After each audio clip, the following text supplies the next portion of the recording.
In other news, one Maine-based organization with the goal of getting kids outside in the colder months has expanded with a new free offering. Celebrating 25 years, WinterKids is joining in on the summer fun.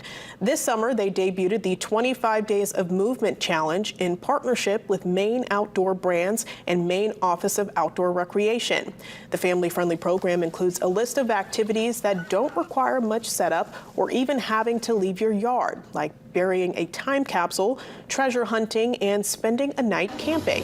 It's no cost to participate, and those who complete the 25 days have the chance to win a plethora of prizes. For WinterKids, the seasonal expansion works towards their ultimate vision, a generation of Maine families committed to exploring and enjoying the vast outdoors the state offers.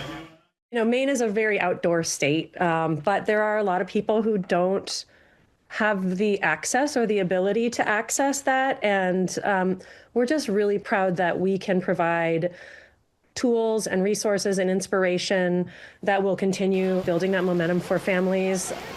Registration for the 25 Days of Movement opened yesterday, and Maine residents can register until August 13th. For more information and to register, you can visit winterkids.org.